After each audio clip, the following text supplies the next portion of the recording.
Hello, everybody. Welcome to Star Trek Wars, your official bootleg Star Trek podcast. My name is Jeremy, and I'd always imagined me a little taller. Isn't that odd?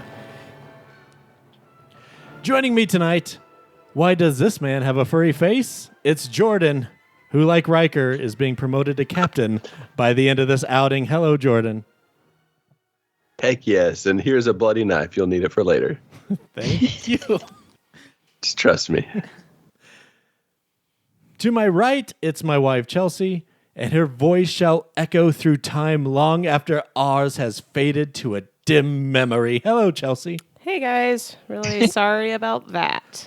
Great. The Sona, Cybok, Soren. She seems to get all the boring assignments. It's Lita. Hello, Lita. Oh, hello. Don't worry. I won't touch you, though. Very good. Next up, she wasn't human, but her wonder, her curiosity about every facet of human nature allowed all of us to see the best part of ourselves. She evolved, she embraced change, because she always wanted to be better than she was. It's our Chief Medical Officer, Jocelyn. Hello, Jocelyn. Hello, Jeremy. I just want to thank you for giving me time off yesterday for my wedding, and I'm back at work as expected. Great.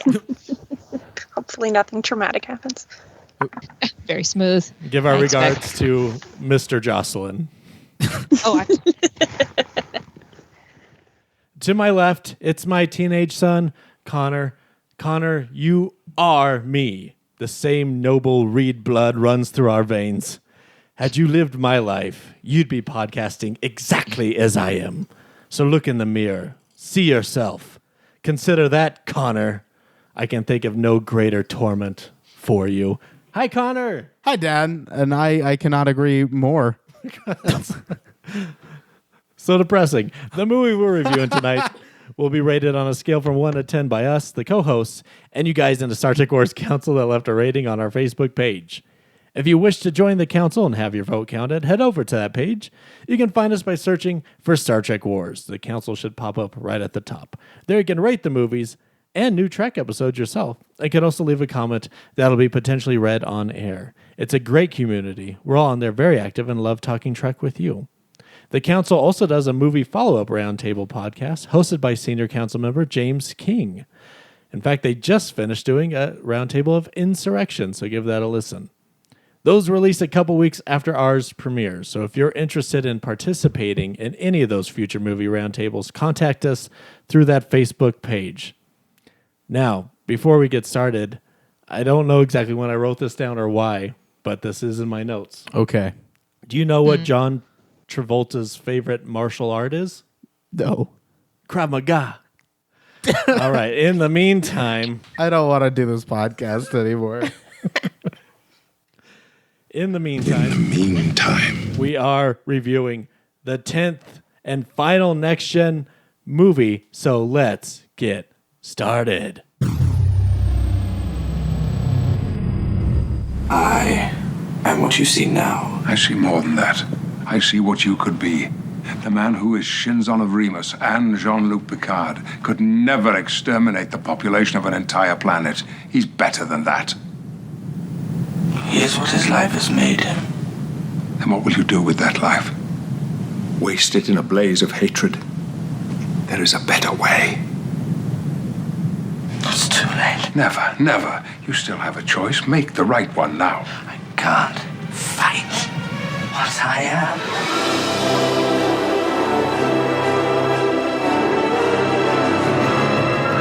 am. Star Trek Nemesis, released on December 9th, 2002. Screenplay by John Logan, Brent Spiner. Directed by Stuart Baird. Captain Jean-Luc Picard diverts the Starship Enterprise from its scheduled trip to Commander Riker and Counselor Troy's wedding to negotiate a peace treaty with the Romulans. Picard is shocked when Shinzon, the new praetor of the Romulans, admits to being a clone of him.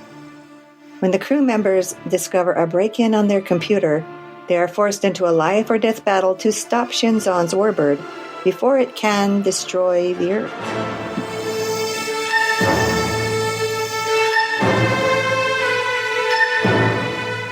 All right. Thank you, Barbara Whipple, for that synopsis. Just looking around the room, it looks like one of us just sacrificed ourselves for the podcast. A lot of somber looking faces. I hope that doesn't give away too much of what everybody thought. But let's get into our initial reactions. Let's go around the table and give brief summaries and thoughts. Chelsea, what's your initial reaction to Nemesis? Coming off the high of Insurrection for you. Yeah, I'm going to keep this real short and just say fucking yikes. No. That is all. Oh, all right. So we don't know if that means she loved it or not, but that's a good teaser. Both. She loved it and hates it. As much as she loves and hates herself. That's our My precious. Lord of the Rings reference. Hey, All right, what's the deal with Hobbit food? Lita, what are your initial reactions for Nemesis? I really wanted to like it. And I still want to like it somehow. I think that's my initial observation. Great. Again, we'll see what all that means, but I think we could say pretty positive so far. Connor, Yes. initial reaction to Nemesis. Had you ever seen Nemesis before? I saw Nemesis many a year ago. When I wore a younger man's clothes. Besides the 3 times a year where we watch it, of course. Yes, consecutively in one day. I think I watched this like 5 years ago. And I just kind of thought it was boring. And now Really coming eating your back. words, huh? Yeah, I'm really eating my words. This movie is the greatest film ever made. But I was really disappointed by it. I wanted, like Lita said, I wanted to like this movie.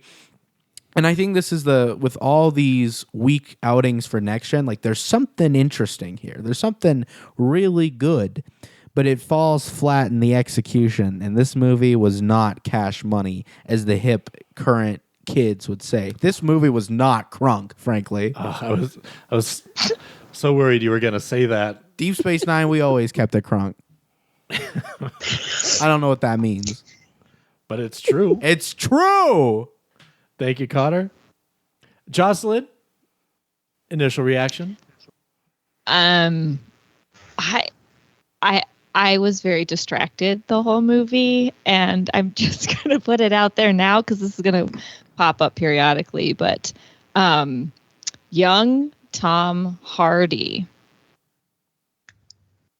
That's my initial reaction, my mid reaction, my final reaction, and that's my pros. That's it. Basically, I'm very distracted. I was distracted as well, but I think for different reasons. We'll see. Very interesting. Okay. And yeah, you have his background picture as your background. And yeah, he does look like a tasty meal there for sure. A little right? veiny and pasty for my taste. Scrawny, 140-pound, big nose. He looks bald like man. he looks like Voldemort Kryptonite. if he got a facelift. I don't know. I can't justify this, okay? I'm just saying. You're I was right. distracted, okay? You can't. Tom Hardley, I call him. Can't help what you like. Jordan, He can't keep getting away with it. initial thoughts? I'm gonna pass. Okay. I would say Chelsea's effing yikes about covers my sentiments exactly. Okay. I don't think that I have ever been more disappointed in a Star Trek film. I guess a Star Trek script in general, and that this was allowed to be the final film of the franchise is an abomination. It's really sad. And sometimes it's like, I can understand people can shut their brain off and watch this movie and be somewhat entertained. But if you're watching it in any critical way, it does not hold up. And it's terrible. There's so many decisions here do not make sense. But I've got a lot of cons, Jeremy. So I'll talk to you later. Okay. What did you think? Well, it looks like once again, much like Voyager, it's going to be up to me to provide all the pros and defense of this. But I don't have much. After being pleasantly surprised from the Insurrection rewatch, I had mild hopes this would be a similar experience. It wasn't. Though I was pretty into it, like the first half hour more than I thought. So for a while there, I was okay until basically the moment Shinzon appears, I think. And that's not a slight to Tom Hardley. It's just. Well, that's when I lost it too. So. Yeah, we both lost it. I just lost my will to live, so it's a bit different. But I'm learning so much. all right, let's get into More our like Tom Pick Hardly. top pros. So if you guys have more than 3 pros, I got to remind you, only 3 pros this round, okay, guys? 3 tops. Chelsea, we'll start with you. And again, only your top 3 pros this round, Chelsea. All right, pros. The shot of the Imperial Senate on is it Romulus or Romulan? Romulus. That was cool. Picard's speech at Riker and Troy's wedding was great. He told Data to shut up, which was interesting and reminded me of Wesley. So that's kind of, I don't know why that's a pro, to be honest. It's actually just kind of sad. We're doing 3. Yeah. Okay. Here we go. I guess calling Riker Mr. Troy was pretty solid because he looked really offended and he shouldn't be. That's an honor. I love that. After all, he's the Reacher, she's the settler. Ooh. So Zinger. Yeah. And I'll Facts. those are I guess you can call those top 3. I don't know, they're all pretty subpar, but that's all I got. All right, Chelsea, thank you for your top 3. Hey, they didn't give me a lot to work with. Wow. Lita, top 3. All right. I actually loved the whole crew tormenting Worf about having to attend the wedding in his birthday suit. He does such a good, uncomfortable face. And I love that they drag him away from DS9 just to torment him the entire time. It was also just nice to see everybody like so happy and jovial while they celebrated together. And that wedding was perfectly 2000s core.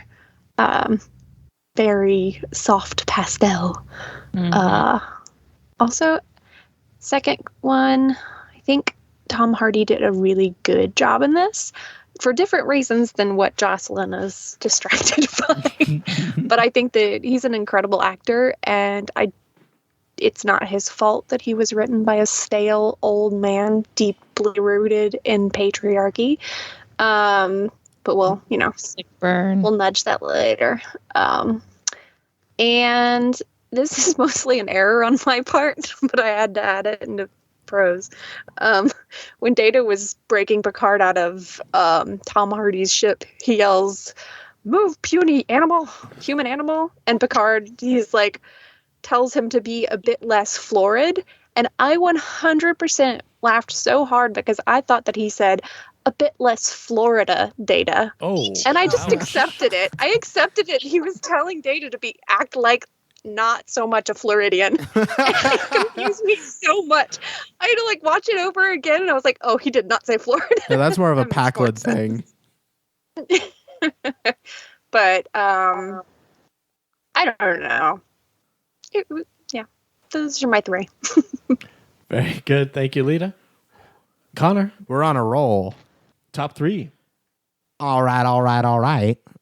Well, I think this movie had really good effects, I think that's been pretty consistent throughout these, but the effect of the Enterprise going into the Scimitar, which is a cool name for a ship, just crashing into it was a really impressive effect. There's just so many shots in this of the Enterprise going through space that's just beautiful, because I think prior to when it's not a Star Trek movie or the newer shows that have budgets, you're either in the black void with white stars painted on, or a purple void with stars painted on. So it's just really nice beauty shots of this new Enterprise, the Enterprise NKVD. Oh wait, that was a secret police. Never mind. The Enterprise ZBSDDD. I don't know what it's called. E.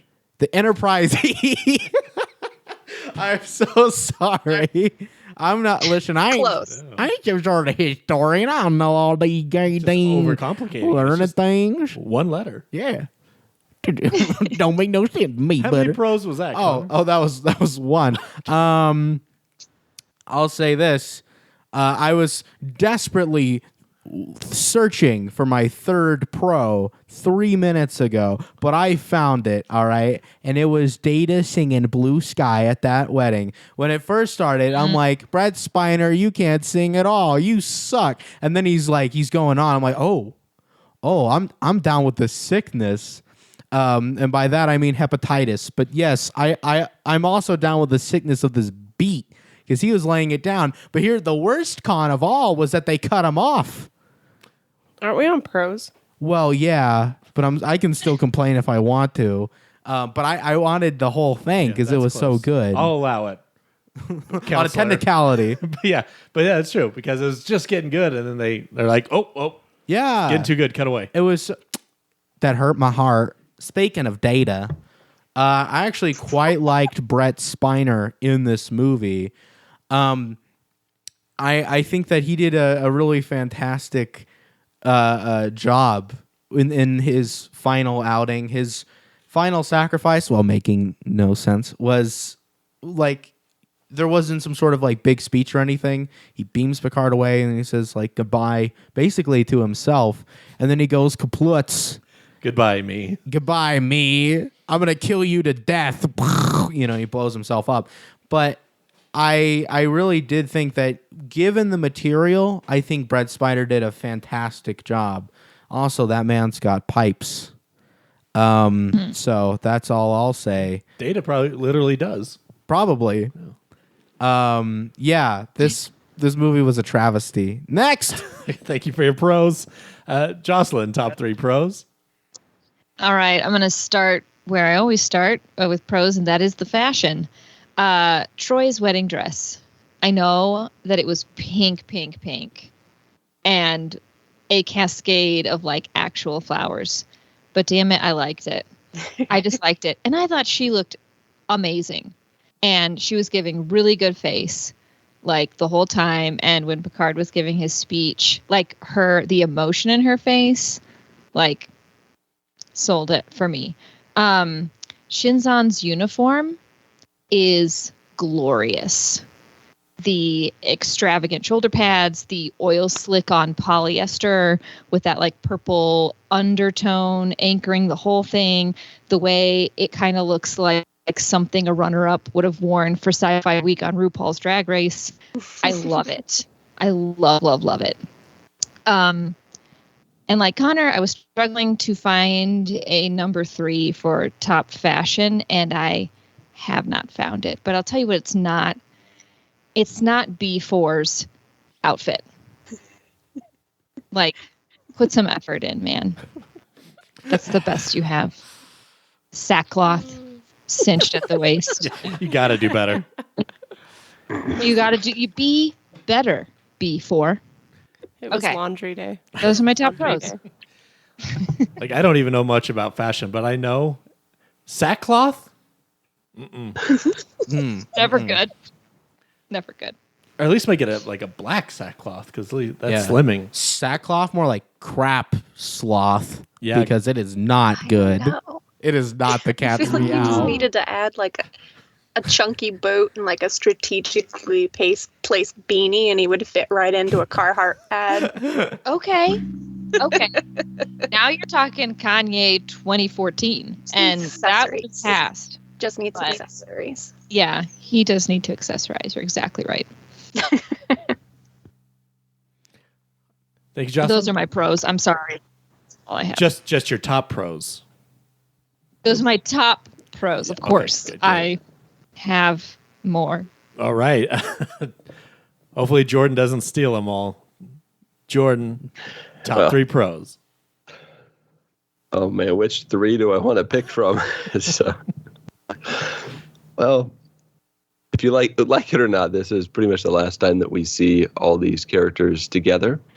And I don't like it, but there's like a nostalgic factor to this crew.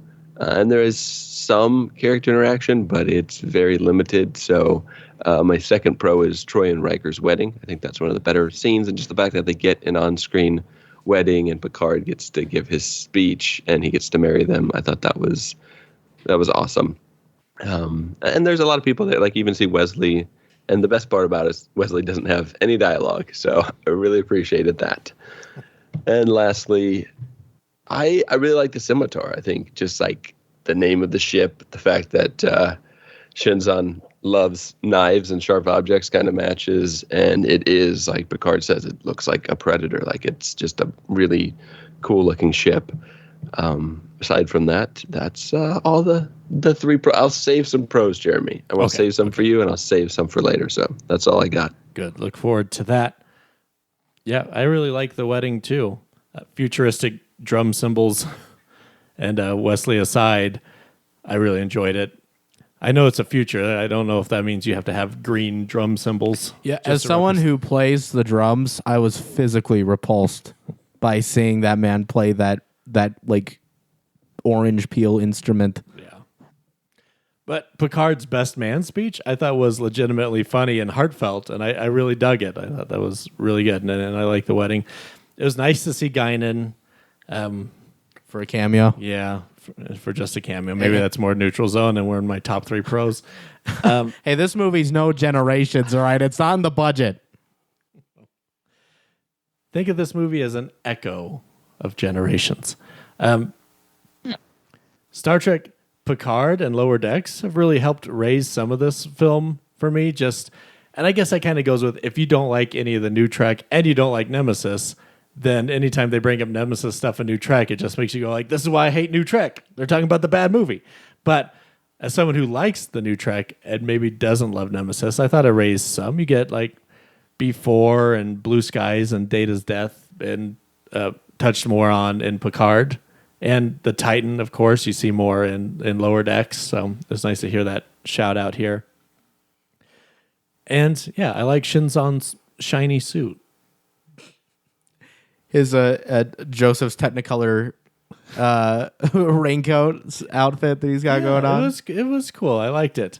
All right, let's get into any raincoat or rape coat. Well, oh wow, have we news for you? Calm down. Silence. All right, we'll have order. Sorry. Order. Jordan dipping into my cons already. Oh, we're going to be dipping in. Oh wow. We'll have order in this podcast court, sir. We'll hold you in contempt. God. We are still in pros. Sorry. I will clear this courtroom. All right, Chelsea, let's hit us with the rest of your remaining pros or neutral zones if you have them. So this was touched on, but Brent Spiner singing Blue Skies like gave me chills, and that makes a lot of sense, in Picard. So that tied that in for me. Guinan spotting, I put it as a pro because like I'm lacking. So these are all very small pros. The E looks like a bad bitch. Woo! She's cool. Yeah, Enterprise She's E. like really cool. I actually really liked the whole Picard, Data, and Worf away mission on the Argo. Do we get to see that much? I don't feel like I've seen that much. The Argo? No, the 3 of those guys. Just together? Just the 3 of them. Oh, I don't think so. Well, I liked it. I liked the whole dynamic. And Worf, like, sitting in the back of that ATV, it looked like he was, like, strapped into a car seat. So, like, reminded me of, like, the drunk dad and his buddy, and, like, the kid tagged along because, like, the mom was like, no, you have to take him. The graphics, I think Connor touched on that, was a lot better. I actually liked the Argo. It was giving me like some hardcore Mass Effect 1 vibes, so that was cool. I got that reference. I liked the sassy Worf. Every time we get sassy Worf, I think it's a win. This is kind of weird, but I was not prepared to see Janeway, let alone be excited about that. But it's kind of crazy how much I really like Kate Mulgrew when she's not surrounded by the asshats on Voyager, so that worked for me personally. And then Tom Hardy's like crazy colored armor was great. And then is it the scimitar? What's scimitar? What's it called? Scimitar. Scimitar. Yeah, I like that shit. Scimitar. The scimitar. The Skeletor. Skeletor is the one that delivers milk. The scimitar. That seems fitting. And then do we do like neutral zones now? Yes. Okay. Is it B4 or like the word before? Is it like the letter B and then the number 4? Or is it before? Yeah, right the first time. Letter B. and number. And then what are those like Mad Max people on the sand planet? What are they? Good question. What's their story? What's that about? The Tom Hardy pigmen? I don't know. What are they doing? Like they came out of nowhere. For no reason? Yeah. And then Foreshadowing. Data being killed was a huge con, but I think the way they did it and the fact that he just kind of like sacrificed himself, moved it to a neutral zone. But like that really sucked. Especially because like he spent the first part of the movie just straight up on Picard's nerves. And then he just like blows himself up for the guy. It's called dedication. Yeah. He's on that grind set. He's not even a human, but he's a better human than me. So that's my pros. All right. Thank you, Chelsea. Lita, any remaining pros or neutral zones? Yes. Guinan's 23 marriages. That's amazing. I want to know more. And I feel like we need to watch out because it's probably going to be a mini series next year. So, It's called 23 and Me. 23 and G. Yeah. 23 and Whoopi. I love seeing Janeway. And I liked the orange jumpsuit. Okay. Ooh. Controversial take. But that's it. Oh, no. Thanks, Lita. Connor, any remaining pros or neutral zones from you? I have quite a few, actually. So, I loved Picard's speech to Shinzon. Shinzon. Oh, yes, Connor. yes, of course. You shits on the throne. I mean, shins. Shoot. Careless of you. I must have slipped my mind. It's a Freudian slip. Shits on of the Skinitar. Could be a parody. Different movie. But Picard's speech to Shinzon, there we go. We're doing it live. When he says, "And what would that make? What would you do with that knife? Go out in a blaze of hatred?" You know, it does not sound like that. I'm so sorry, but you know, what would you do with that life? Go out in a blaze of hatred. It's not too late to make the right choice. I am the last one. Okay. I thought that was a really fantastic speech, no matter how much I butcher it. But that was pretty good. I'll before I go with the rest of my pros, because this is kind of a pro, but it's a neutral zone. Bane Hardy. I like his first few parts before he turns into Vane Man. Vane Hardy. Vane Hardy. Tom Vaney. Vane Bane. Insane into Vane Bane. Before they release the full might of the Vane Zone, I actually like his first appearance quite a bit. I really enjoyed his character. I liked it too because the lights were off. Nobody cared who I was until I became the Praetor. Exactly. Yeah, watching this movie would be extremely painful for you. I swear, there's only one more that you must endure. You think poor writing is your ally, but you merely adopted the writing. I was born in it. Molded by it. You don't want to do that, Hardy. Oh, Shinzon. Where's Data? Where is he? Where are the other Romulans going? I'm not a crook. Anyway, I'm so sorry. The Dominion War continues to get mentions in these films, which I think is fantastic. Now, I would have preferred a Cisco or a Kira or someone cameo, but we'll take what we can get. Troy gets to do something with her psychic powers. Well, wait. And not that this is a pro. Okay. Wait. Maybe you should let me finish before you give me a face, Mister. Because wait, you people are all shaking your heads. All right, listen here. I'm talking about the scene where she's helping the Ouija board scene with Worf. Yes, the Ouija board scene. Thank you. That's what I'm talking about. Good Lord. Do you think, yeah, actually, Shinzon, listen, bro, he's a lonely man. Like, what do you think I'm getting at? You people. Connor, no one said a thing. We're just letting you finish your sentence. Everyone's turning against me. No one said a thing. One of you would betray me. Anyway, but wait, no. Wait, I'm so sorry. That's not what I meant to say. The Ouija board scene where she's like using her psychic powers to locate the cloak ship. I thought that was really clever. Not the other thing, people. That was a good use of Deanna. Thank you. Anyway. Yeah, it's like a futuristic version of a lineup scene. Mm-hmm. The Romulan Senate was a really fantastic set. I like that kind of blending. That's a cool thing about the Romulans and the Vulcans is that they at one are like very scientifically advanced and deeply intelligent and methodical, but at the same time there's kind of this mysticism or kind of ancient kind of way to their architecture and traditions that I think is really an interesting dichotomy. Yeah. Well, I stretched this out as long as I could with finding as many pros as I could think of, but that has come to an end. You did well. Thank you.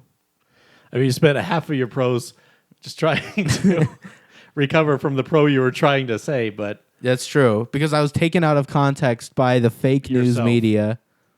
Okay, thanks, Connor. Jocelyn, any remaining pros or neutral zones? Both. Marina Sirtis is a joy and a gift to us all. Kate Mulgrew is a joy and a gift to us all. I think Chelsea mentioned this, but I really thought the space dune buggy was very cool. And that whole scene, although it kind of breaks down when you run it through some logic centers, but in and of itself, very cool, like chase scene there.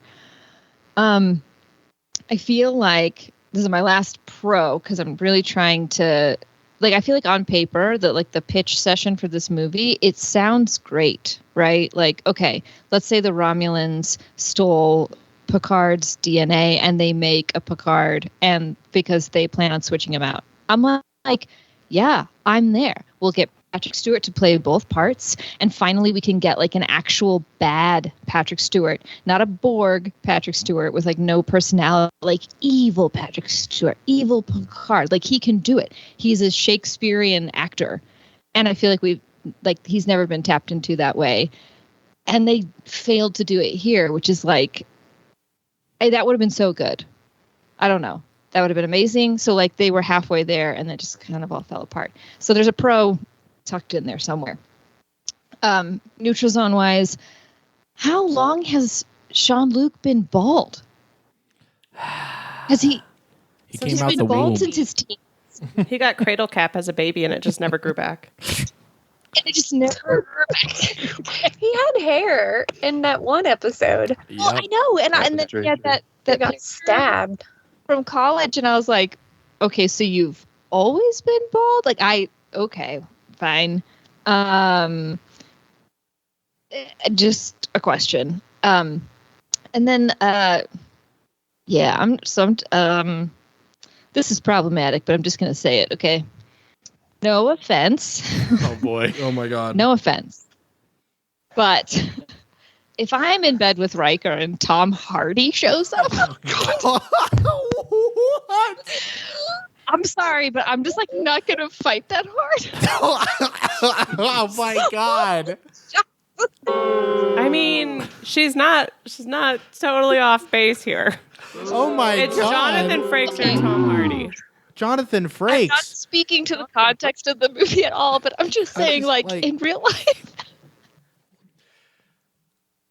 I have nothing to say. Connor, don't worry. You're not the scapegoat anymore. Thank you, Yeah. Jocelyn. Yeah. It's fine. Look. Okay. Come at me, 'cause that's Think a of really it. Think of problematic it like thing to this. say. But just objectively, Riker is as manhandly in bed as I thought he was going to be. He's just kind of, I don't know. Look, Finally Riker get a is Star an Trek adorable six. teddy bear What's man, that? and Tom Hardy is this like slimy salamander disease. He's gonna give you a disease, but Riker No, is okay, clean. Okay, if anybody's Here's carrying what a I'll disease, it's say Riker. in my defense. All right. I was a woman in her early 20s in 2009 when Masterpiece Theater released Wuthering Heights with Tom Hardy as Heathcliff. And I've just got to say, it had a big effect on my life. And we can't can tell. like extricate it from my experience of watching Nemesis. So that is what that is. If you've never seen Wuthering Heights with Tom Hardy, you should go check that out. And you're welcome. I didn't And know that's all I Wuthering have to say. Heights had a big orange cat in it, but I guess I have to check out his portrayal of Heathcliff. Wait, now that raises more questions, doesn't it? I don't know. Does it? Oh yeah. I didn't. This Tom Hardy playing a hot cat. Is this like a precursor to the movie Cats? What kind of movie is this? You know, it's better if I don't know. I'm just a boy. Great. I'm gonna go cry now. All right. Thank you. Jocelyn, was that it for your pros and neutral zones? Yeah, I better just stop. Okay, fair enough. Yeah. All right, Jordan, are you going to join this controversial train, or are you going to let Jocelyn and Connor get canceled this week? I didn't do anything wrong. We're in a rare position here, you and me. I didn't do anything wrong either. The heart wants what the heart wants. Oh my gosh. Well, I'm not gonna touch that one. I will say that the opening scene, I think Chelsea brought this up in her pros. That was almost one of my top 3 pros, because that, like, the movie starts off in a pretty. I remember watching this for the first time I watched it, being like, "Oh, that's pretty crazy." I mean, the senator comes in, she leaves her necklace on the table, walks out, and it opens up. They're all like, "Ooh, look at this!" And they're like, "Oh wait, we dying? Get her back in here!" Like, late, you're dead. But that's very much like a Romulan thing. Like, I'm surprised it doesn't happen more often, where they just murder each other. But that's a good way to start off the movie with a bang. I did like Picard's speech at the wedding, but I felt like the first half seemed kind of out of character for Picard, because he is just being a jerk to everyone, and he's in front of his crew, and he seems like he's very like open and bubbly and talk, which is not how Picard normally is around his crew. So that was kind of weird for me. But like the second half was very heartfelt, and like Jocelyn said, Deanna, just her emotion. And I thought that Marina Sirtis did a very good job in this film. She wasn't given a ton, but she was given more than Crusher was given, and definitely more than what Worf was given as well. So, and the other stuff she was given was not good. The ready room scene, I like that, just because we get a scene of the entire crew sitting down in the ready room, just like you would see on an episode of The Next Generation. And it's nice to have that whole crew, even if only half of them get to talk in that scene. It's still nice to see them all there. So I also thought that the space battle between the Enterprise E and the Scimitar looked great. All the effects except for one. There's one exception that I'll talk about in my cons that looks terrible, but everything else looked really good until I guess they ran out of money for that scene. But neutral zone wise, we had several cameos. Guinan was good, Janeway was great, and Wesley was perfect. Like I said, no talking. That was fantastic. His talking lines were cut from the film. There's actually quite a bit cut from this film that could have stayed in, that would have made it better. But we've got a lot of cons ahead of us. I liked and disliked Picard roasting everyone on his crew, because that does not seem like something Picard would do. Like, just publicly roast everyone. Like, he'll tell Wesley to shut up, but like, basically, Michael Scott style, he's Riker more like Mr. Troy. Worf, you can't wear clothes to the wedding. You shouldn't be afraid. You're a big man. And then Data, shut up. Like, he's just going around and roasting everyone. It's ridiculous. Very, very, very bizarre. Also extremely neutral zone. I should move this to the cons. when he said he's my viceroy, and the viceroy did not respond with, I was not aware. I was very disappointed. Because anytime I hear the word viceroy, I can't but help think about the prequels. You will go to Romulus and kill Newt Gunray. The Romulans also seemed kind of off. I don't know, like their hair was powdered and their outfits were not baggy enough or shiny enough, or I don't know, there's something that was just a little off with the Romulans in this film. And they were all clearly wearing wigs too. Maybe it's just that it's in HD and it doesn't look as good as it used to. That's pretty much it. I'll stop there. I have a lot of cons. That's most of what I can think about in this film. I would also add in Neutral Zones that Troy getting up to drive the ship after she crashed it in Generations, and Geordi's on the bridge, and he used to be the pilot of the Enterprise, and he's just sitting at a random console. Like, why does he not drive the ship? That would have been a nice callback. But anyways, I digress. Jeremy, any remaining pros? Oh, yeah, absolutely. Okay.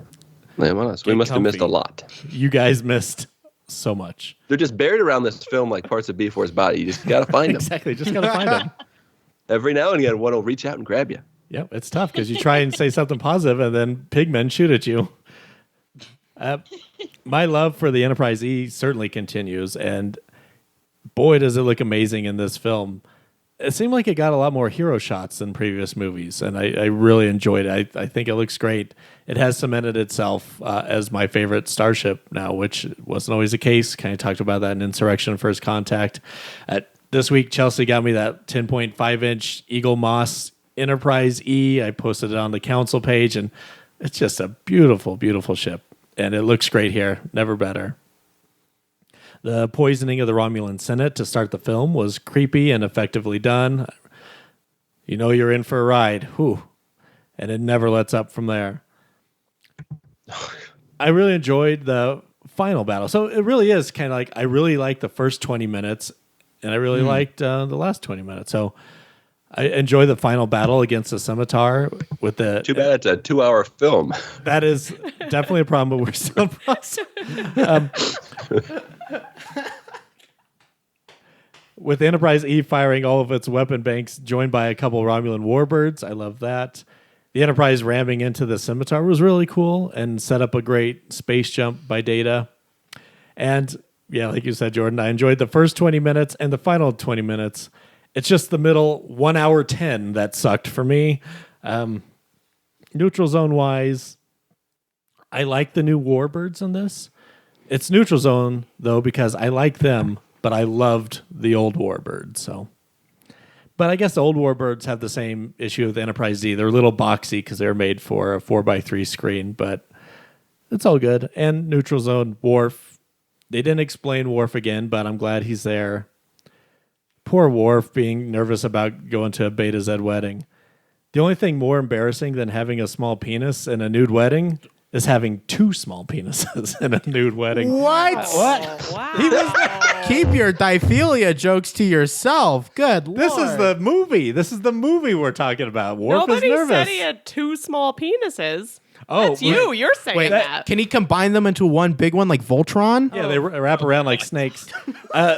In fact, someone did say that. There was a deleted scene on Beta Z, and the Viceroy was there. When the Viceroy saw naked Worf, he's like, "This is getting out of hand. Now there are two of them."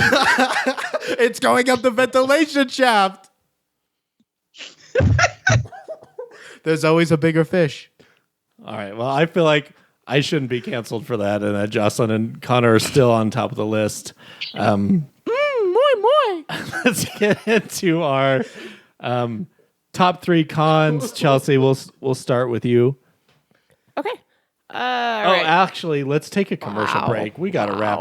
We got to let's settle down for a second here. Let's take a commercial break. We'll settle, we'll shuffle, and then we'll Not going to be able to get that energy back.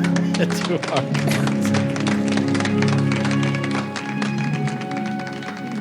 My friends, if you have $1 or more you can live without, please consider becoming a Patreon member. Now, with over 50 episodes for you to listen to, it is a great time to join. For as low as $1 a month, You have access to every special we've ever done, covering a wide array of topics such as movies. It's like a Subway sandwich. Looks good on the inside, but then you take a bite of that big, succulent, sweaty meat sandwich, and when you take that juicy, succulent bite, Don't feel so good. it don't taste so good. I thought you liked it, Connor. Subway? No. The movie. Television. Who voices Geralt in the games? Doug something. Okay. I've never actually looked him up. I don't want to ruin the voice. Sometimes it's better that the face. you don't. I've done that before, and it's like, oh, Yeah. And if you're listening, don't do that with us either. And our ongoing coverage of the groundbreaking series Babylon 5. The alien helping Walker in the moot eye actually has a moot eye. One of them doesn't work. I forgot to mention him. So if you want access to every bonus episode we've ever done, or just like to support us here at Star Trek Wars, please donate to our Patreon page at patreon.com/Star Trek Wars. Yes, my entire family's being targeted, but we don't have time to save them right now because I'm on a date with Patreon. All right, welcome back. Sorry, I didn't mean to interrupt you, Chelsea, but let's get into this week's...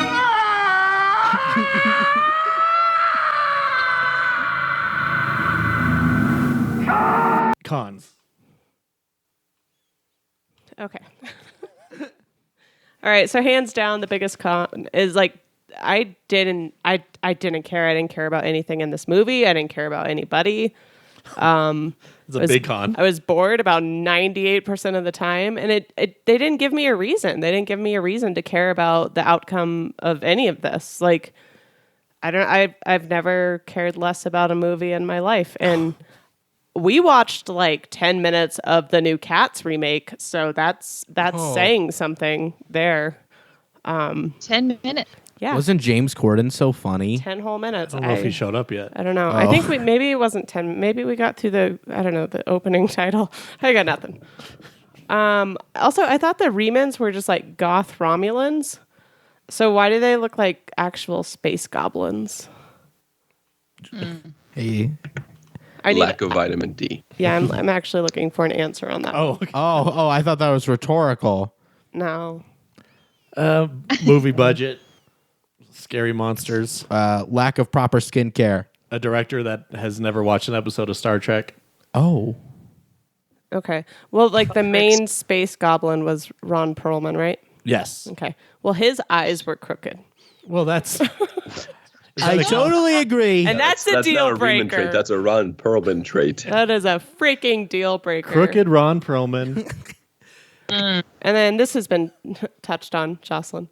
Tom Hardy was really underused, like way, way underused. I like him as an actor. I don't think that he was the thirst trap that Jocelyn seems to think he was. I like Bane Tom Hardy. I don't like, wet spaghetti noodle arm Tom Hardy. That's not for me. But, to each their own. Hey, enough and you warp should jokes. get a girl. Like if that's what the heart wants what the heart wants. So that's all you.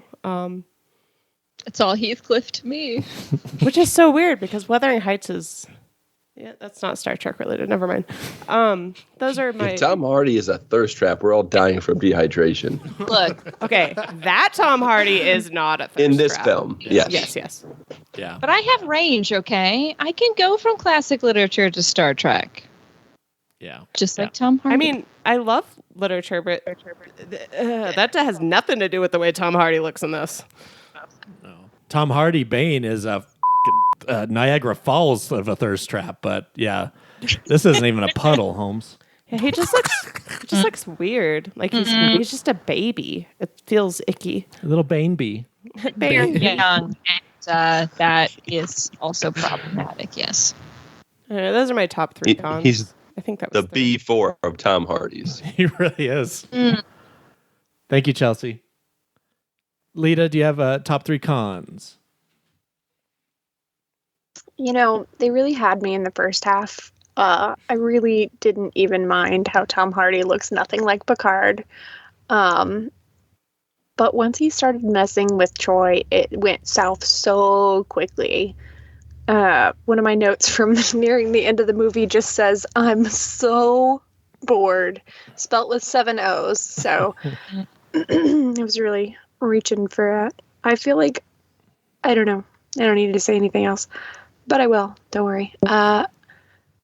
They didn't have to do what they did to Troy. And I know this is going to be a reoccurring theme, but I hate that Picard wouldn't let her be relieved of duty. Picard in general seemed off in this movie.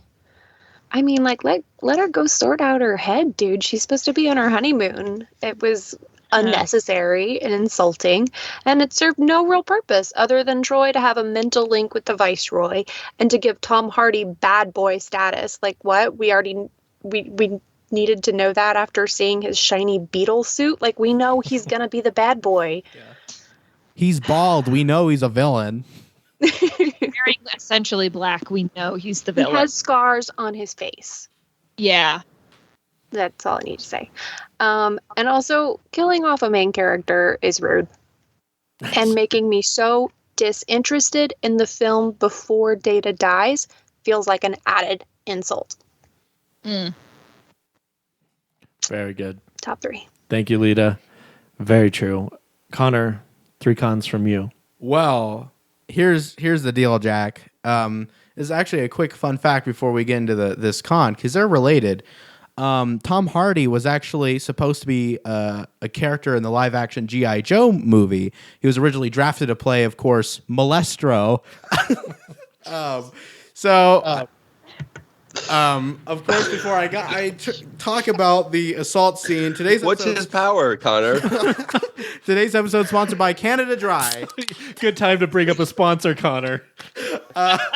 They'll appreciate it. The last we ever have. So let's talk about that scene. I agree with Lita completely. Assaulting those taste buds.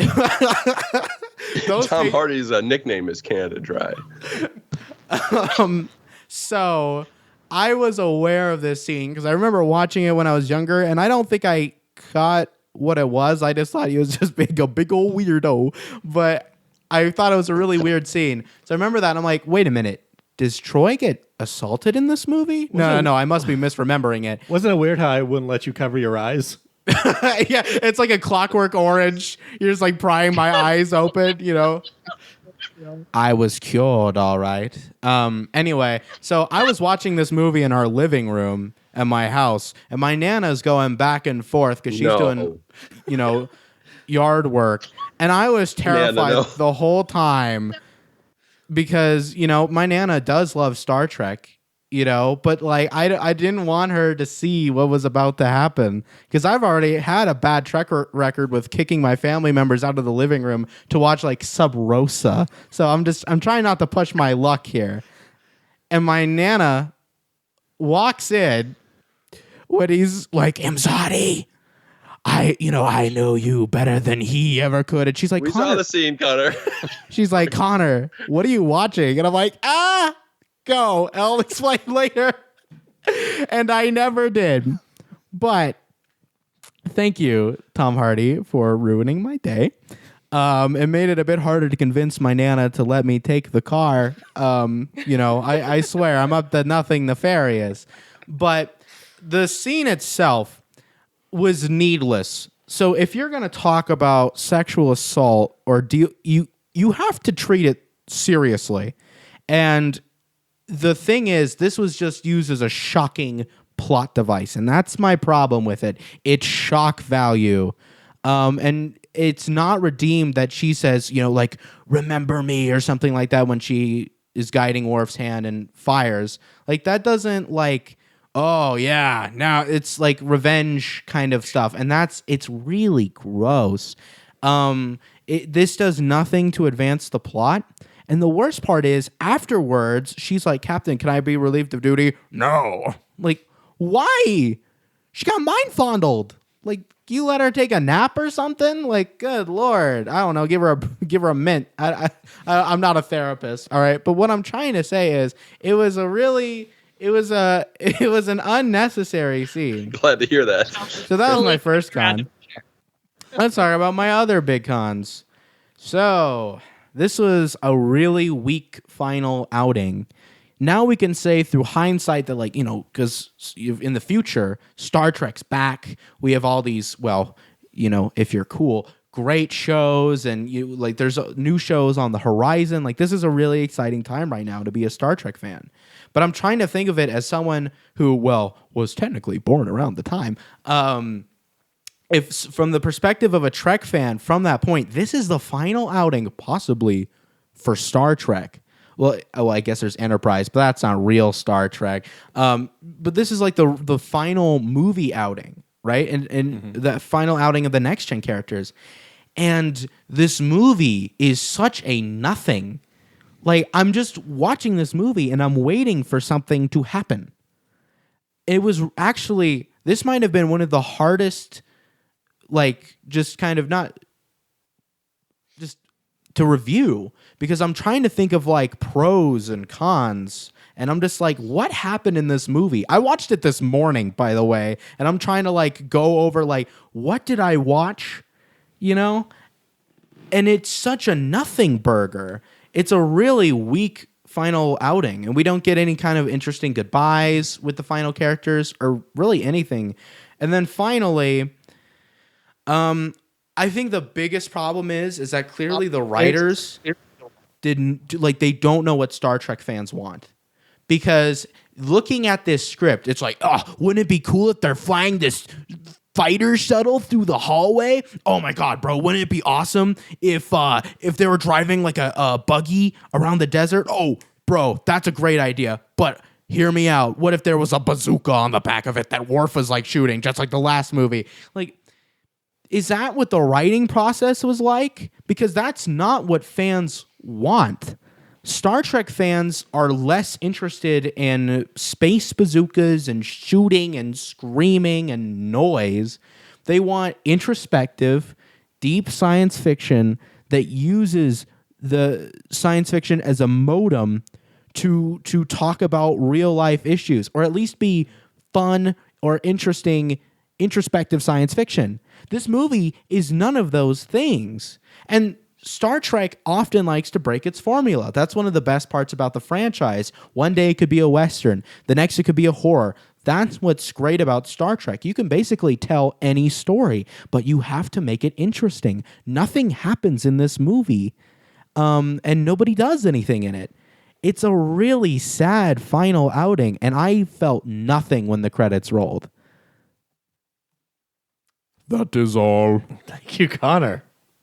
This Canada trash sure is yummy. It sure is. Gulp, gulp, gulp. Jocelyn, top 3 cons. Yeah, this has already been touched on, but like the Deanna thing is a big con, but also that she reports it to Picard, and he's like, no, you don't get any time off. She didn't get any time off for her honeymoon. Like, she's literally at work like the next day. I just don't understand, like, who is the head of Starfleet Human Resources? Rick Berman? Capitalism, am I right? Put it in my paper shredder. I mean, filing cabinet. Okay, Rick. I'm like not cool with the entire scene in and of itself, like in any context, but I'm also like especially not cool that there was no point to it. Like, it was needless. It was absolutely needless. Like, I think what they were trying to do, if I'm like trying to give them the benefit of the doubt, was to bring some meaning to the Riker Viceroy like showdown at the end. But like, I don't think we needed that. You have Shinzan's right-hand man versus Picard's right-hand man in a battle to, I guess, just like see who is the hands down handiest man. Like, that's enough. That's the motivation right there. You could have set up early on some kind of conflict between the two of them, and then that would have brought meaning to the showdown at the end. Also, never not mad that we didn't get a fully grown Picard nemesis and a physical Picard v. Picard battle at the end. Like, that missed opportunity is like also a huge con for me. So that switcheroo didn't work for me. The B4 switcheroo on the other hand, that was good. And at the end, like having B4 around kind of softened the blow of Data's death, but the setup to this like almost ruined the whole thing. Because like logically, Shinzon sets a trap for Picard to pick up B4 by scattering parts of his body all over a planet, and then like instructs those guards to like almost kill him in like a very realistic way. Like, I don't understand. What was the plan here? Was there miscommunication or what? But like that didn't, like, forcing Picard to Thelma and Louise himself into the shuttle, I don't think was part of the plan. Too far. But my last top con, and the biggest one I have, is Shinzon himself. If I separate the character Shinzon from Tom Hardy, obviously. So just Shinzon, Praetor Shinzon, that character in and of himself is the biggest plot hole. If I'm a Romulan, like everything we know about Romulans, and I came into power after slaughtering like many of my fellow Romulans probably, and found out that there was a Picard clone just like roaming around, I'm gonna do one of two things. I'm either gonna kill him outright, or I'm gonna set up an elaborate training program to get the kid like absolutely pitch Picard perfect. And then at the same time, I'm going to flood his mind with all this Romulan propaganda and like really build him up to this like point where we the switch. And that just like didn't happen. Picard v. Picard, nature versus nurture, science versus like humanity. That would have been so cool and like worked on several levels. And they just, I don't know, they just like didn't see it. I don't understand why they didn't see that when they were first like sitting down to write out this script. So never not disappointed about that. Those are my top cons. Very good. Thank you, Jocelyn. Jordan, I know this is tougher than your top three pros. Top three cons. Or should we just say three cons? More to pick from, Jeremy. My top con is Stuart Baird, who's the director of this film. Because this is his ship to direct his movie, and he's, oh my God, he's basically directed 3 films his entire life. This was the last, so that tells you anything. He was given this film to direct because of a favor of working on, I think it was Mission Impossible 2 and Tomb Raider. He did some editing work. He's done a lot of editing. Apparently he's good at editing. I don't know who edited this film because it probably wasn't him. It wasn't very well edited. And John Logan, who wrote this turd. Like, the two of them, neither of them had any experience with Star Trek before or knew anything about the characters. I think John Logan was a friend of Brent Spiner, and Brent Spiner has a story writing credit on this thing as well. This just reeks of a film of like, we need Brent to do this, so we've got to give him some, writing power. And Brent Spiner wanted Data killed, so like he has influence here. I'm sure Patrick Stewart has some influence to an extent, but probably not enough because we got this nonsense, and they allowed that scene to happen. So this is on them. I can only blame the two of them. And why not, when you have a capable director, Jonathan Frakes, who directed your last 2 films pretty well, just have him direct. He wasn't even asked to direct this film. And I guess originally LeVar Burton was supposed to direct this, but the studio said, no, you have to hire Stuart Baird for some reason. Like, I don't know who Stuart Baird is. I'm not even going to eat Mrs. Baird's bread because it might be his wife, and I don't want to support this guy financially in any way. Just to be safe, yeah. No. Yes. Shinzon, and Tom Brady doesn't eat bread, so it's working for him. Ugh. Shinzon, I don't understand what his motivations are here. It goes from like he is cast out by the Romulans. He's raised by this viceroy for whatever reason, takes pity on him. He wins a bunch of battles and is like this general of the Remans, but he's really, really unstable. I have a hard time believing this. We don't get a whole lot other than like they try to make him feel like this character that you're going to sympathize with. And then, like, a couple scenes later, we get the rapiest Star Trek film of all the films. And, like, what are you supposed to...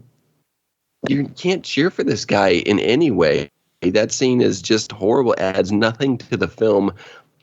And if that would have happened, and then you set the stakes between that terrible fight between Riker and I guess it was I didn't even could hardly tell that it even was the Viceroy because all the Remans looked pretty goblin-y and it's super darkly lit, so you can't tell if it's even him. They have no discussion. Does Riker even know that he was part of that? It is so weird, so convoluted and contrived. I can't even wrap my head around it.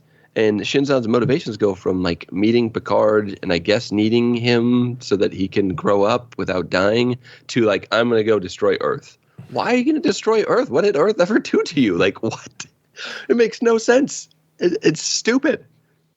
That's all I got, Jeremy. That was my top 3. But at wait, least he doesn't live in a there'll bottle. be more later. That's true.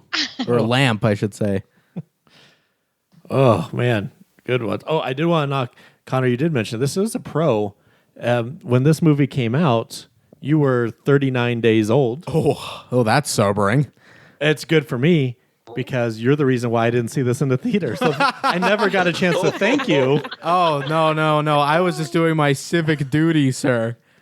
Yeah, I really appreciate it. I did not see this in the theater, even though I had seen Generations, First Contact, and Insurrection. Connor, my miracle child, kept me out of it. You just came at the right time. You knew. It's a salvation. Yeah. So thank you. Of course.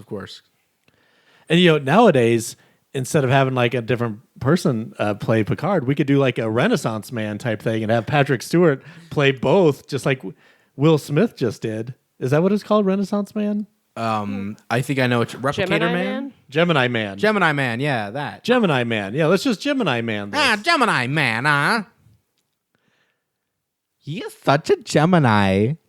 And I haven't even started my cons. Okay, so here's my top 3 cons.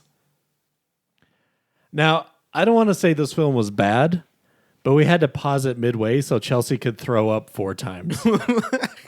That's true. And it's absolutely true. Absolutely true. She claims it was food poisoning, but we hadn't even eaten that day yet. Yeah, that's also true. That's all true. I think I ate some bad food last year. I'm not feeling too good. I actually have a doctor's appointment right now. I'm so sorry. So, yeah, we actually had to pause for Chelsea to be sick. None taken. Second con, B4. Not only is it a chance for Spiner to over-Spiner it up with a mask-like performance, it's also a cop-out from the very real stakes of Data's pretty cool sacrifice, I thought. But they ruined it with all this B4 shadowing. They did one huge game changer, but left a place in a backup just in case of public outcry. And like the guy in my neighborhood that yells at birds, it's toothless. It's toothless, folks. I'm going to tell Judy you said that. Okay, great. I just see you just awkwardly grabbing his tie. Yeah. You're just pulling out all the stops, huh? And my final con, it's just what a waste of talent. Now, I like Tom Picardi and pause for laughter. And Ron Perlman, they're just completely wasted. Riker's boss battle with the Reman just screams of, well, he's got to do something.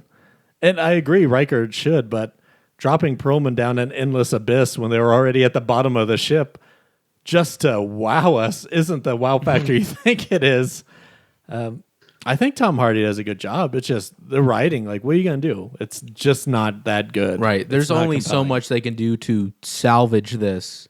Yeah. It's like with Christopher Plummer with his Shakespeare lines. If he wasn't such a good actor, that might have come off as really hammy. Mm-hmm. So there are instances where the actors can save the dialogue. Yeah. But here, they're trying their damnedest, but it just does not work. And maybe Tom Hardy did elevate it, and it's so bad that even elevated, it just sucks. It's hard to say. I think this is his first role, possibly, too. So he was fine in it. No. He's done Black Hawk Down by now. And Band of Brothers, I think. Okay. Well, then he should have been better. Wait, when did this come not that out? I've seen everything He should have died in Normandy. This is 2002. I'm just casually aware of his entire filmography. It's not a big deal. Casually. Sure. All right, let's get into any remaining cons we might have. Chelsea, we'll start with you. I mean, obviously, as you mentioned, this in fact did make me physically ill. So that was a pretty big con. Yeah, sure. For me. This was mentioned also, but the story, like in theory, it was kind of cool, but the way it was executed, it did not do well. I also thought it was a little weird that when they were out driving the Argo, they were wearing safety glasses. Which is Data's wearing safety glasses. Yeah, Data. Like his eyes are safety glasses. I feel like yes. What are safety glasses gonna do when you flip that thing? Protect your face. It just or get shot in the head. It felt so weird because like I think it's for like the bugs because there's no windshield. Starfleet's like that like helicopter parent, so it was weird that they just like threw on like some shop glasses and were like good to go. Mm-hmm. Hey, whatever. Worf complaining about Romulan ale. That irritated me because it's like he's only like a badass Klingon when it's convenient. I don't know. Not on Next Gen. Yeah. Also, why was he even here? Was it for the wedding? Because I don't know. I mean, the guy does normally drink prune juice, so I mean, he just seems like a whiner. Yeah. And I'm like a huge Worf fan, so I usually think like with a movie this bad, you should at least try to be funny, but there was none of that at all. None. That sucked. And then the female Romulan, why does she like immediately try to seduce him? Why can't she just show that she's a badass and she doesn't need to try to sleep with him? Because this like, is written by secure her Grossman. place? Connor, be quiet. You don't have a Berman uterus. probably was. Yet? Her name was Denatra, which was a really kind of a cool name. Good for her. Sorry, trying to find a pro. You missed the pros, Jordan. You missed those. Sorry. Yeah. Oops. I slept through them like most of this film. I don't know. I think that's annoying. Like, it's just overdone. Chelsea, I didn't even think about that, but you're right because I thought she was good, but they didn't give her anything. And the one time she had a scene with Tom Hardy, she was making advances on him instead of just being badass. Yeah, sexual harassment is not okay in the workplace. I mean, if Shinzon is like setting boundaries, that's a bad sign, you know. Yeah, I know his name is what's his name, Connor? Shitson? Shitson. He's just trying to get his shins off. Oh, tough crowd. Wait till you hear his replicator jokes. What's the deal with replicator food? I thought you said weplicator. It's like you had a speech impediment. I was like, what? This is new. Are you Russian? And then this has been touched on 1,000 times, but okay, so like for that sex scene, I've never seen this before. So I remember shouting at the TV like, no, I don't want to see them smush. and then it got worse. So like really be careful what you ask for, because then I'm like, oh my God, now she's just being like, Yeah. That was all. So gross. It was so bad. The more awkward thing about that scene is that it zooms in on Shinzon and his viceroy is like holding his head and helping him do it. Yes, it's just like, oh, bro, no. That's like, what is the episode of Deep Space Nine where the writer is helping Jake write good? Oh, I had flashbacks is it to the that, Muse? and this is worse than that. No one wants to see him consensually smush. Yeah, well, actually, in retrospect, I would rather see them consensually smush than what the hell I had to see. Right. Crusher, I hardly know her. Nice. Riker kind of looked like he was trying to wipe off mustard that got in his beard on her neck. He was like attacking her. He probably was. So romantic. Very manhandly in bed. He has a pretzel in one hand. He's kissing Troy. You know. He's the guy that shows up like not showered with like a fresh shirt on. He's like, all right, I'm ready. So yeah, he probably was wiping mustard out of his beard. Why is this a Riker bashing session? All right, I'm done. Did you come here for something in particular, or just general Riker bashing? Thank you, Chelsea. Going swimming. That rubbing of the mustard off, that's the Riker maneuver.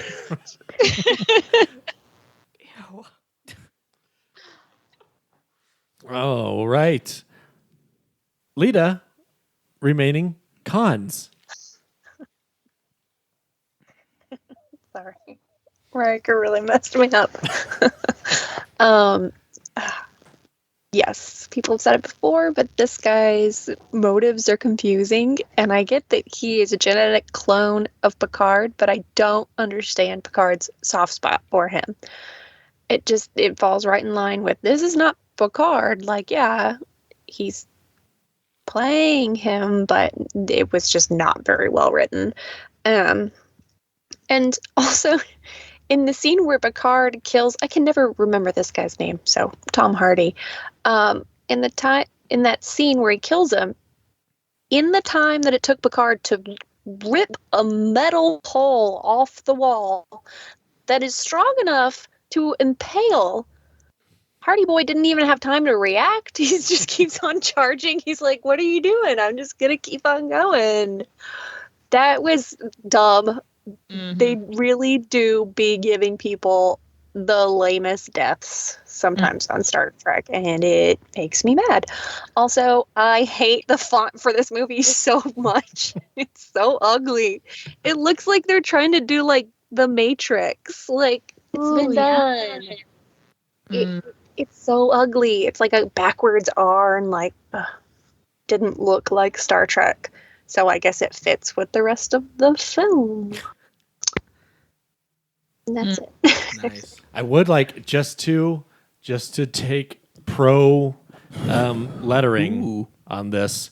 If you look at it, and this is the kind of thought they put in it, the R's in Star and Trek, the R's are reversed because the two R's are mirrors of each other, because that's the two letters. Wow. And if you look at Nemesis, same with the two E's. So I don't think we're giving these guys enough credit. This sounds like it's like we're looking in a mirror, Jeremy.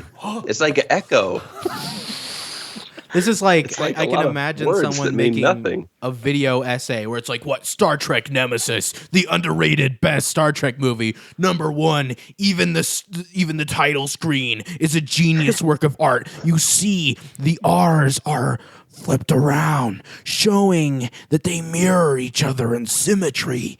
This is the correlation between Shinzon and Picard, and the fun doesn't stop there. I do have a fun fact. The two R's represent Baird and Logan, because they're the two dumb R's that wrote this movie. Dumb R's. Very good. Dumber and dumber. Lita, did you have any remaining cons? Nope, that's it. All right. Jeremy, I had one other fun fact that Lita stumbled upon. She said Hardy Boys. So Shinzon was actually supposed to have a brother in this film. They were the Hardy Boys, Shinzon and his much shorter brother Shinzoff. But you kind of stole my thunder on that one. But you just saw Dorfit, where he just got shoes at his kneecaps. Yep. He just wears platforms. Like Hank Hill's dad. Just wears lifts. Very good. Connor, any remaining cons from you? I actually have quite a few, believe it or not. I believe you. All right. So let's talk about Troy, Geordi, Crusher, and Worf, who have nothing to do in this movie except get raped, upload data, say 2 lines, and get drunk. That's cool, I guess. Yeah, they literally do nothing. I think Crusher has 3 lines in this movie, maybe 4, 5 max, but she is barely in this film. Worf just kind of complains in one scene about, Romulan ale should be illegal, and that's like funny. It's a funny joke. It is Worf. Number one, why is it at a Federation? Like, is a big kind of event. There's probably going to be some public interest in this because these people knows it's illegal. He probably should have said Romulan ale is without honor. Yeah, something like just the joke is it got a chuckle out of me, but like it just doesn't really make a lot of sense. Crusher doesn't do anything. Geordi just kind of pals around saying, "Yeah, I'll upload that, Commander." All right, cool. There's the goodbye between Data and Geordi is just kind of a nod, and that's fine. But I was hoping for a little bit of something that should before have been the a nod. moment. That should have been the final moment, but there should have been something before that when they're about to go, because that was a really cool scene when Data, goes to the other So, like ship. Geordi knew at that point what he was going to do. Right, and should have said something. And then Data should have said something like witty and memorable. I don't know. I'm not a writer.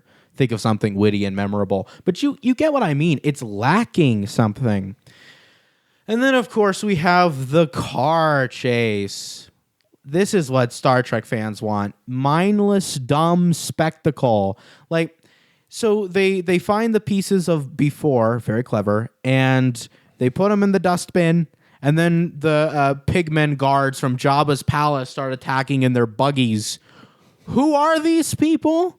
Why have they shown up? How did they know they were there? Was it and maybe they could have said, Picard has unfortunately not been, killed by the minion trap that we set, or something like that. They could have had that tie-in, but no, they're just there for a car chase. Also, didn't they say this is a pre-warp civilization, right?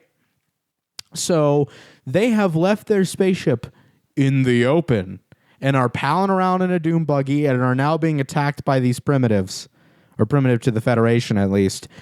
You don't think that this is going to change their culture, knowing that there are foreign invaders from the stars with powerful technology and explosives who can invade them at any point? That would most certainly change a post-industrial society that hasn't gone to space yet. This is highly irresponsible. And Riker, being the responsible one for once, is, tries to talk to Jean-Luc about protocols on this matter. And Jean-Luc's like, I want to go fly the buggy. Dude, this is incredibly irresponsible for a Starfleet captain. I understand retrieving these parts, but you got to be a little bit more subtle about it. And Connor, no one, when you said no one wanted to have our heroes riding around on an ATV machine, the one person that did was Patrick Stewart, because that was his